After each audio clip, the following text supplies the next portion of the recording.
Market లో invest చేసి మీ డబ్బులు డబుల్ చేసుకోవాలనుకుంటున్నారా? సుందరరామిరెడ్డి గారి లైవ్ సెమినార్ కి అటెండ్ అవ్వండి. హలో నమస్తే, వెల్కమ్ టు సుమన్ టీవీ. ప్రస్తుతం మనతో పాటు amphi certified and mutual funds distributor అయిన శ్రీనివాస్ గారు ఉన్నారు. వీరితో ఈ రోజు కొన్ని విషయాల గురించి మనం డిస్కస్ చేద్దాం. హలో అండి శ్రీనివాస్ గారు. నమస్తే మేడం. సో నార్మల్ గా మ్యూచువల్ ఫండ్స్ అంటేనే ఎక్కువగా మనం వినేది ఏంటి అంటే రిస్క్ మీద డిపెండ్ అయి ఉంటుంది అని చాలా మంది మాట్లాడుకుంటూ ఉంటారు. అయితే ఇలా రిస్క్ లేకుండా అంటే మన అట్లీస్ట్ ప్రిన్సిపల్ అమౌంట్ కైనా కానీ రిటర్న్స్ అంతా ఎక్కువ ఎక్స్పెక్ట్ చేయకపోయినా ప్రిన్సిపల్ అమౌంట్ కి ఎలాంటి రిస్క్ లేకుండా లాంగ్ టైమ్ లో మంచి అట్లీస్ట్ రీజనబుల్ రిటర్న్స్ వచ్చే ఫండ్స్ ఏమైనా ఉన్నాయంటారా? అసలు మీరు అడిగిన క్వశ్చన్ కి అసలు ఏమీ రిస్క్ లేకుండా అన్నదానికి నా దగ్గర సమాధానం no. At least very very very low risk తో, ఓకే, అంటే చాలా నెగ్లిజిబుల్ రిస్క్ తో ఏమైనా ఫండ్స్ ఉన్నాయంటే మ్యూచువల్ ఫండ్ లో ఉన్నాయి. Okay okay. అంటే ఒక ఫిక్స్డ్ అమౌంట్ ఏదైనా మనం ఇన్వెస్ట్ చేస్తే ఎట్టి పరిస్థితుల్లోనూ ఏదైనా రూపీస్ లో కనుక ఎప్పుడైనా మైనస్ లోకి వెళ్ళినా, హండ్రెడ్స్ లో కూడా కాదు, రూపీస్ లో ఏమైనా మైనస్ వెళ్ళినా మళ్ళీ 2-3 days లో రికవర్ అవుతుంది. అలాంటి ఫండ్స్ మేము లిక్విడ్ ఫండ్స్ అంటాం. 90 days కోసం మార్కెట్ లో లెండింగ్ ఇస్తూ ఉంటారు. అలాంటి ఫండ్స్ లో మేము most of the cases 1 year track record check చేసుకున్నా కానీ 5-6 times కూడా ఫండ్ నెగిటివ్ లోకి వెళ్ళదు.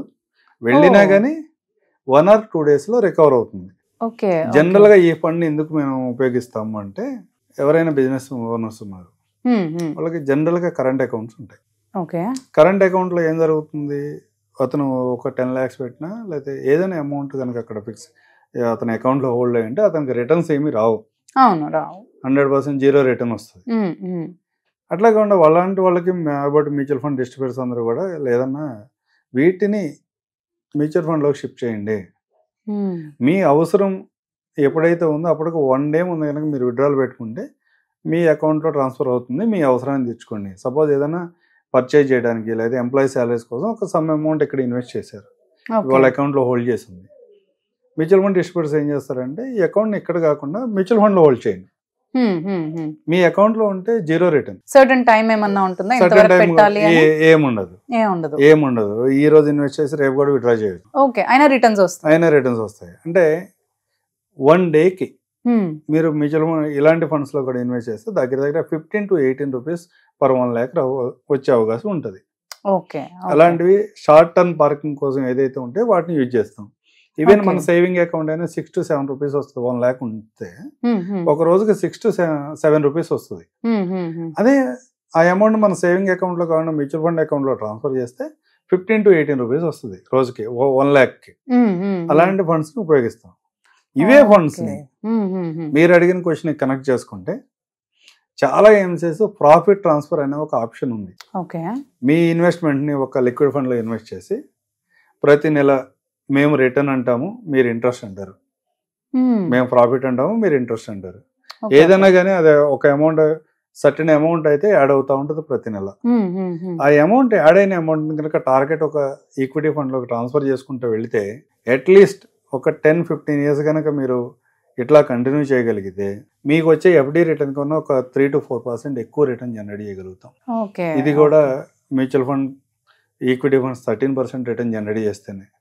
అట్లా కాదు, మ్యూచువల్ ఫండ్ కూడా ఓవర్ ఎక్స్పెక్టేషన్ లో 20%-25% ఎక్స్పెక్ట్ రిటర్న్ జనరేట్ అయినాయి అనుకోండి, మీ రిటర్న్స్ కొంచెం ఎక్కువ ఉంటాయి.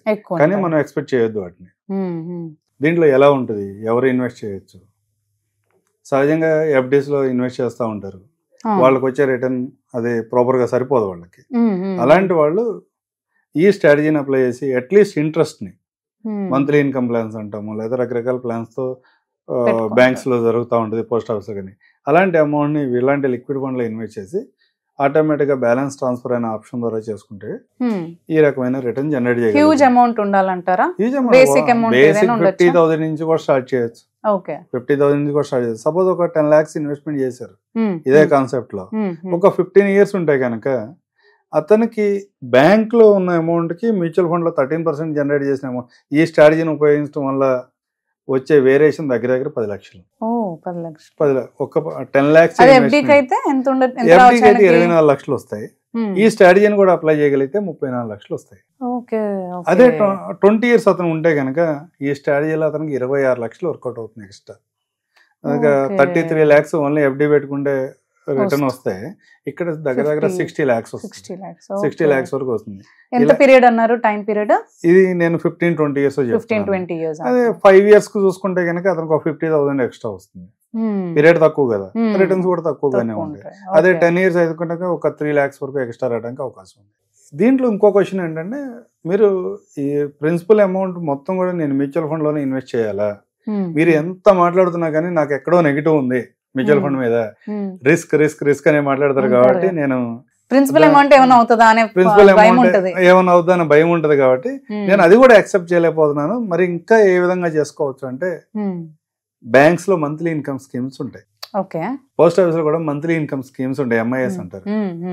ఆ స్కీమ్ లో ఇన్వెస్ట్ చేయండి. వచ్చే అమౌంట్ ని మంత్లీ మీ బ్యాంక్ అకౌంట్ లో తెచ్చుకుని అక్కడి నుంచి మ్యూచువల్ ఫండ్ లో SIP ద్వారా ఇన్వెస్ట్ చేయండి. అప్పుడు కూడా మీ ప్రిన్సిపల్ ఏమి కదలలేదు కదా, ఓన్లీ మీకు వచ్చిన ఇంట్రెస్ట్ నే కదా రిస్క్ చేస్తున్నారు. ఆ కాన్సెప్ట్ లో కూడా ఇక్కడ ఇన్వెస్ట్ చేసుకుంటూ వెళ్తే మీకు రీజనబుల్ రిటర్న్స్ వస్తాయి. మీ ఎఫ్డి కంటే ఒక 3-4% రిటర్న్స్ ఎక్కువ రావడానికి అవకాశం ఉంటుంది. అట్లా కాకుండా మీరు 25 years 30 years ఇట్లా కనుక ఈ సైకిల్ రన్ చేయగలిగితే మీరు ఈక్విటీలో ఏదైతే రిటర్న్స్ ఉంటున్నాయో 13%, 14%, 15% అని అవే రిటర్న్ మీ పోర్ట్ఫోలియోలో కూడా చూస్తారు. ఇది ప్రూవెన్ స్ట్రాటజీ. ఇదేమి ఇవాళకి ఇవాళ మనం తీసుకొచ్చి ఇంట్రడ్యూస్ చేస్తుంది కాదు. SIPs లో రిటర్న్స్ వస్తున్నాయని మీకు తెలుసు, మీకు పోస్ట్ ఆఫీస్ లో మంత్లీ ఇన్కమ్ స్కీమ్ లో మంత్లీ మీ అకౌంట్ లో క్రియేట్ అవుతున్నాయని తెలుసు. ఆ మంత్లీ ఇన్కమ్ స్కీమ్ లో రిటర్న్ తీసుకుని మీకు అవసరం అయితే ఆ అమౌంట్ SIP లో ఇన్వెస్ట్ చేయండి. ఇదే కాన్సెప్ట్. ఎక్కడికి వెళ్ళినా కానీ ఇన్వెస్ట్ చేయింది రిటర్న్స్ రావు, హోల్డింగ్ లాంగ్ టర్మ్ హోల్డ్ చేయింది కూడా ఎక్కువ రిటర్న్స్ రావు. ఇదే కాన్సెప్ట్ మనం రకరకాలుగా అన్వయించుకుని మన అవసరాలకు తగ్గట్టుగా మన బిహేవియర్ తగ్గట్టుగా ఇన్వెస్ట్ చేసుకుంటూ వెళ్తే బాగుంటుంది. ప్రిన్సిపల్ అమౌంట్ ఏమన్నా అవుతుందేమో ఫ్లక్చువేట్ అయినప్పుడు అనే భయం తీసుకోలేని వాళ్ళకి ఈ ప్రాసెస్ చాలా బ్రహ్మాండంగా ఉపయోగపడుతుంది. అండ్ ఇప్పుడు ఒకవేళ అంటే మీరు అన్నారు ఇది లిక్విడ్ అమౌంట్స్ ఫండ్స్ కింద వస్తుంది అని చెప్పేసి, ఇది ఎన్ని డేస్ అన్నారు అప్పుడు? అది ఎన్ని డేస్? యాక్చువల్గా 90 days కోసం వాళ్ళు కార్పొరేట్ కంపెనీస్ కానీ గవర్నమెంట్స్ కానీ లెండింగ్ ఇస్తూ ఉంటారు. అది మీకు మీ పర్సనల్ గా విత్డ్రా చేసుకుంటానికో లేకపోతే ఇన్వెస్ట్ చేసుకోవడానికి ఎలాంటి ఎఫెక్ట్ రాదు అక్కడ. అది ఇంకా వీళ్ళకి ఇన్వెస్ట్ చేసిన తర్వాత వీళ్ళ బాధ్యత.